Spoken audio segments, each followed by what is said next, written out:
अतने में हो जाई। अरे तो रहुए पकड़ ली।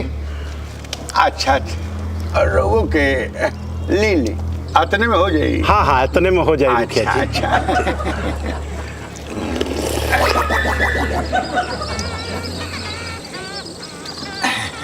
ये कौन जल रहे मुखिया जी? ये हमार जल है। हमार जल मतलब?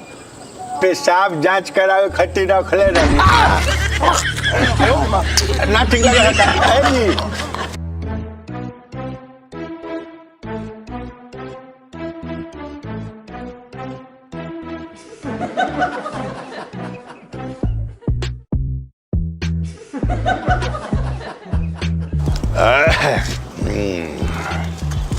जी जी प्रणाम प्रणाम प्रणाम प्रणाम प्रणाम। लोग अभी बैठले बनी हमरे आवे में तन देर हो गई। बैठी बैठी बैठी। अच्छा हरलका मुखिया जी। जी जी ई बताई। हाँ हाँ कि अब आ रहल बानी ना रउआ हॉस्पिटल के उद्घाटन खातिर? अच्छा मैंने हॉस्पिटल तैयार बा? एकदम तैयार बा। हाँ जांच के मशीन उशीन मैंने कुछ लाग गइल बड़ी सर। एकदम लाग गइल बा मुखिया जी। खून पेशाब थूक खखार पैखाना। हाँ हम समझ गई नी। तारीखवा कौन रहा? 24 तारीख मुखिया जी। 24 तारीख? हाँ हाँ 24 तारीख तो मुश्किल बुझा रहल बा।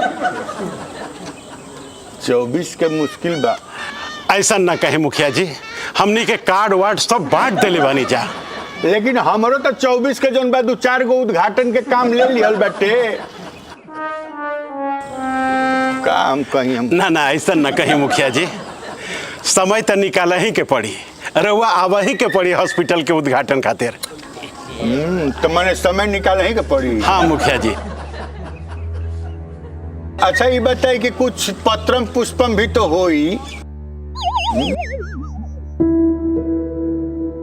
पत्रम पुष्पम? अरे कुछ द्रव्य दक्षिणा भी तो होई नु। अच्छा अच्छा अच्छा रुपया। बे महाराज तो जब रुपया बूझे में हाथ ना दे रहे लोग लगौनी तो ये बीमारी कैसे बूझत हो कब? कहनी अच्छा ठीक बा। 11,000 हम दे देव। का 11,000? महाराज 11,000 तो आजकल के झोलटांगावा देता है सा। सुनी ना हम कोई कहतनी कि कम से कम 25 जन बा कह दे, हम आके उद्घाटन कर। बोली ए मुखिया जी 25 तो ना। हाँ 15 जरूर कर देव। ऐसा करतानी होइली 5,000 बयाना। अच्छा हाँ हाँ हाँ अब रउआ के आवे के पड़ी। जानते नहीं हमारा हाथ से उद्घाटन जहाँ भइल रहुआ होटल के कि मैंने एकदम धक्का धक चले लगा। अरे होटल ना मुखिया जी हॉस्पिटल बुझी ना। हाँ हाँ हाँ। अच्छा ये कहत रहे कि तनी चाह हुए कार कप लोग पियती मंगाई का है? ना रहे दी ना रहे दी। अच्छा ठीक बा। चाह ना पियब तो जब आइले बानी तो कुछ ले जाई है नु। एक सेकंड रुक जी। भगंदर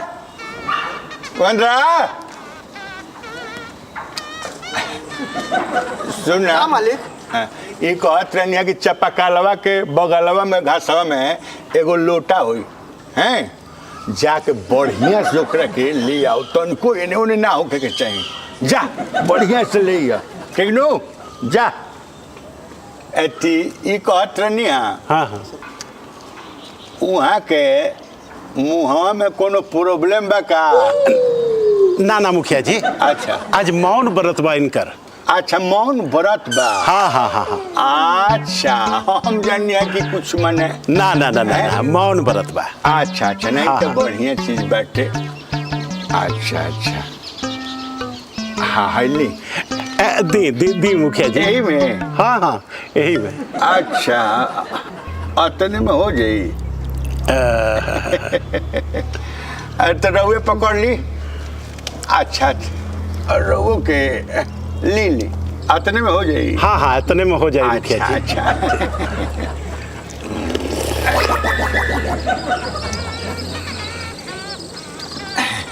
ये कौन जल रहे मुखिया जी? ई हमार जल है। हमार जल मतलब? पेशाब जांच करावे खातिर रखले रही ना ठीक लगा शुगर बुझाता बढ़ला लेखा रउआ तो लेनी हाँ चीनी के मात्रा बताई ना में बाटे ठीक ठाक बा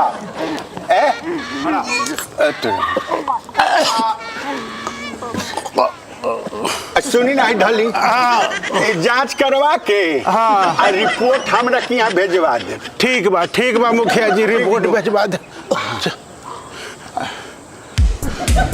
तबीयत ठीक हो जाए घबराई मतलब। हाँ तबीयत ठीक हो जाए ये दोसर चिकित्सा। हाँ का रे उहे रहा नु। हाँ ठीक बाटे जय भगवान रिपोर्टवा भेजवा देव याद से। हाँ 24 हाँ